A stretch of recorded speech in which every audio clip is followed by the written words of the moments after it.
நான்லாம் ஒரு புரட்சி தமிழன் இல்ல, தமிழன். புரட்சி தமிழன் கிடையாது. அச்சம் என்பது பாருங்க, எனக்கு பாடுறக்க அச்சம் என்பது மடமையடா அஞ்சாமை அப்படித்தான் பாட முடியாது. ஒரு டிஎம்எஸ் தான் வரணும்.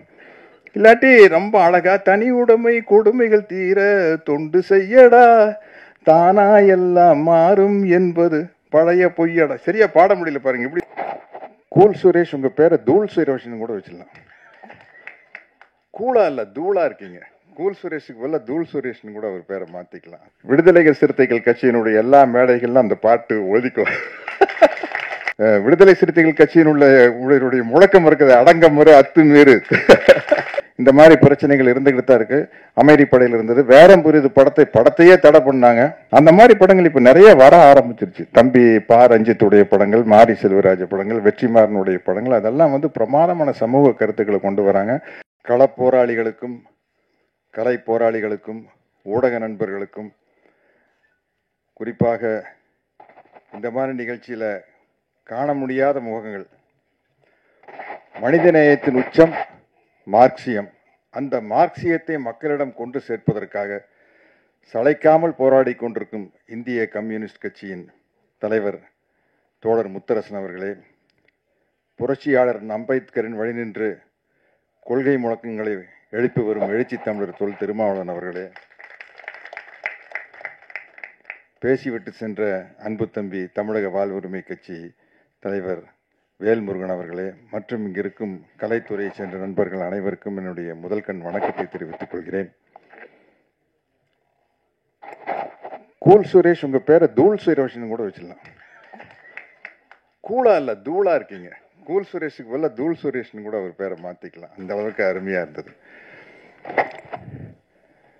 நான் இது வரைக்கும் ஒரு 250 படத்தில் நடிச்சிருக்கேன்.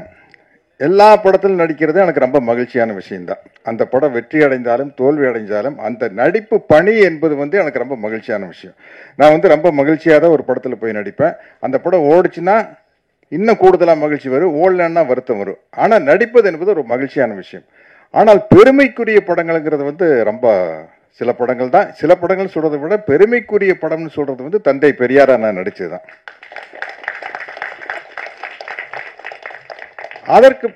அதுக்கப்புறம் சில பெயர்களை தாங்கி நடிக்கும் போது ரொம்ப மகிழ்ச்சியா இருக்கும். அதாவது வந்து படத்து கதைக்கும் புரட்சி தலைவர் எம்ஜிஆர் அவர்களுக்கு எந்த சம்பந்தமும் இல்லை. ஆனால் எம்ஜிஆர் மகன் அப்படிங்கிற படத்தில் நான் தான் எம்ஜிஆர், அந்த படத்தினுடைய கதைப்படி. அதே மாதிரி தோழர் சேகுவாரா கூட என்னை எந்த வகையிலையும் ஒப்பிட்டு பார்க்க முடியாது. அப்படிப்பட்ட ஒரு ஒப்பற்ற புரட்சியாளர் தோழர் சேகுவாராக இருக்கவே முடியாது. ஆனால் அந்த பேரில் நடிக்கிறது எனக்கு மிகப்பெரிய மகிழ்ச்சி. ஏற்கனவே யாரோ சொன்னாங்க தோழர் சேகுவாருடைய கெட்டப்பில் நான் நடிச்சிருக்கேன். புரட்சிக்காரன் அப்படின்னு ஒரு படம், நம்ம வேலு பிரபாகரன் அவர்கள் தயாரித்த படத்தில் வந்து நான் தோழர் சேகுவாரா கெட்டப்பில் நடிச்சிருக்கேன். அதே தான், புரட்சிக்காரன் படத்தில் தோழர் சேகுவாரா கெட்டப்பில் நடிச்சிருப்பேன். இந்த தோழர் சேகுவாரா அப்படிங்கிற டைட்டில் நடிக்கிறது எனக்கு ரொம்ப சந்தோஷமான ஒரு பெருமையான விஷயம். இந்த படத்தினுடைய தயாரிப்பாளர் அனீஸும் இந்த படத்தினுடைய இயக்குனர் அலெக்ஸும் என்னை பார்க்க வந்தப்ப சொன்ன விஷயம் எனக்கு அப்படியே புல்லரிச்சிருச்சு. அவ்வளோ மகிழ்ச்சியாக இருந்தது.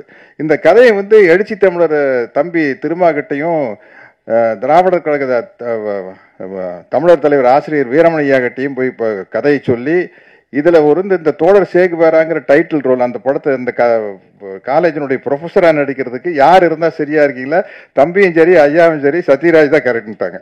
அதுக்காக உங்களுக்கு ஒரு மிகப்பெரிய நன்றியை எழுச்சி தமிழர் அவர்களுக்கு இந்த நேரத்தில் நான் கூறிக்கிறேன். ஏன்னா அது நடிப்பாக இருக்காது, அது வந்து உள்ளார்ந்து வர்ற ஒரு செயலாக இருக்கும். அப்படிங்கிறதுனால என்ன சொன்னது வந்து எனக்கு ரொம்ப மகிழ்ச்சியாக ரொம்ப பெருமையாக இருந்தது.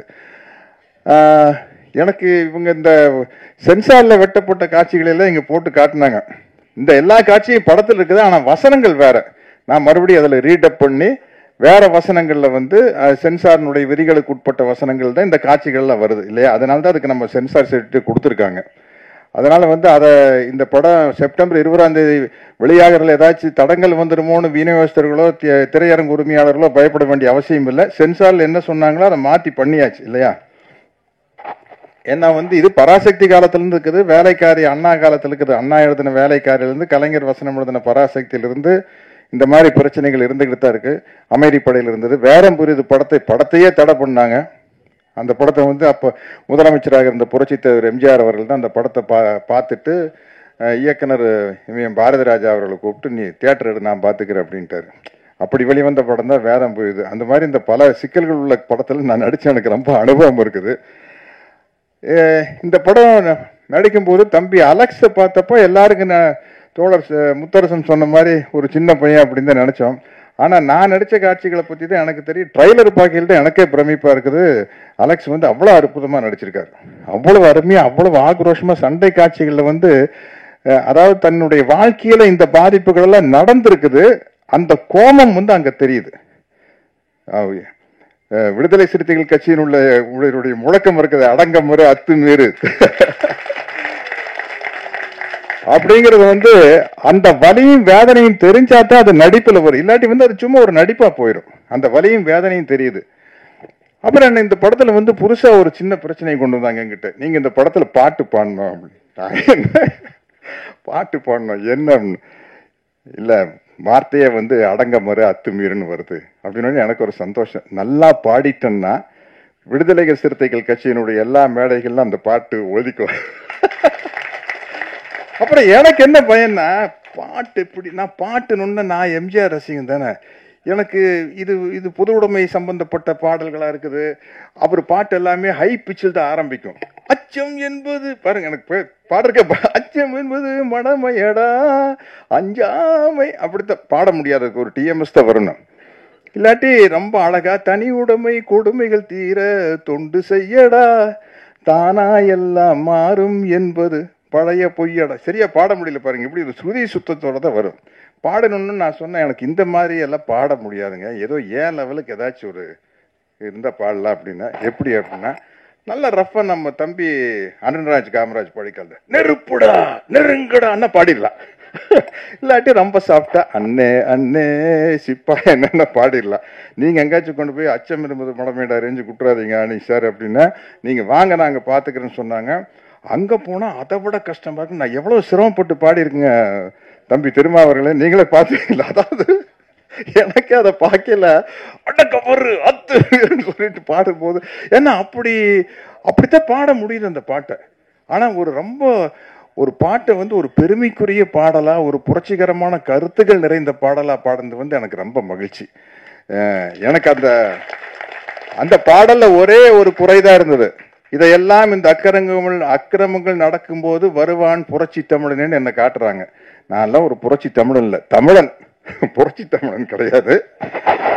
அது புரட்சி தமிழன்கிற பட்டம் இங்க தோழர் முத்தரசன் அவர்கள் விரும்பினாலும் விரும்பாட்டி பொருந்தும், எழுச்சி தமிழருக்கும் பொருந்தும், தம்பி வேல்முருகனுக்கு பொருந்தும். பட் அது வேற எங்கேயோ போயிருச்சுன்னு நினைக்கிறேன். இன்னும் இருற மாதிரி.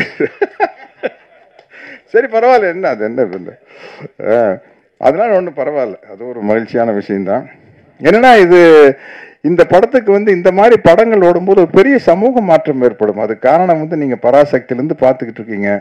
பராசக்தியிலிருந்து நாரோடி மன்னன் வரைக்கும், வேடம் புரியுது, அமைதிப்படை எல்லாம் வந்து இந்த சமூக மாற்றத்துக்கு மிக முக்கியமான படங்கள்.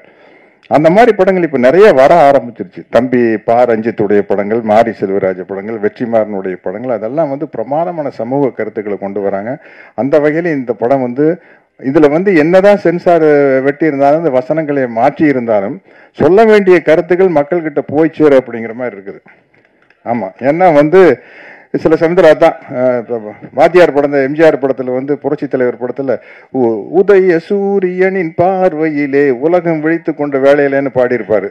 அதை சென்சார்ல வந்து உதய சூரியன் சொல்ல முடியாது, சொல்லக்கூடாது, அது வந்து திமுகனுடைய சின்னம்னு அதை சென்சார்ல கட் பண்ணி உதய சூரியனை புதிய சூரியன் மாற்றிருப்பாங்க. இருந்தாலும் மக்கள் மனசுல, எங்க மனசுல எல்லாம் உதய சூரியன் போய் தான் பறிஞ்சது. மேடையில் முழங்கு அறிஞர் அண்ணா போல்னு பெற்றால் தான் பிள்ளையால நல்ல நல்ல பிள்ளைகளை நம்பி இந்த நாடே இருக்கு தம்பியில பாடியிருப்பாரு. அதை மேடையில் முழங்கு அறிஞர் அண்ணாங்கிற வார்த்தையை மாற்றி மேடையில் முழங்கு திருவிக்கா போல்னு சொல்லியிருப்பாங்க.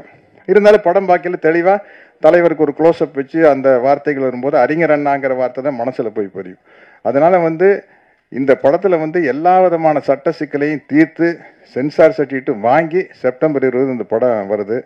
அதனால வந்து இப்படிப்பட்ட ஒரு துணிச்சலான ஒரு கொள்கை கூட்டம் சினிமாவுக்கு வரணும், தொடர்ந்து வந்துகிட்டே இருக்கணும். ஏன்னா வந்து சினிமாங்கிறது ஒரு கலை அம்சம், பொழுதுபோக்கு அம்சமாக இருந்தாலும் கூட ரஷ்யாவின் புரட்சியாளர் தோழர் லெனின் முதற்கொண்டு கலை வடிவத்தை ஆதரிச்சிருக்கிறாங்க. கலை வடிவத்தின் மூலமாக ஒரு புரட்சி மக்களிடம் மிக தெளிவாக மிகச் சிறப்பாக சென்றடையும் என்பதில் ஆணித்தனமான நம்பிக்கை கள போராளிகளுக்கு இருக்குது. அதற்கு துணை நின்ற தம்பி அனீஸ் அவர்களுக்கும் அலெக்ஸ் அவர்களுக்கும் என்னுடைய மனமார்ந்த வாழ்த்துக்களை கூறிக்கொண்டு விடைபெறுகிறேன். நன்றி, வணக்கம்.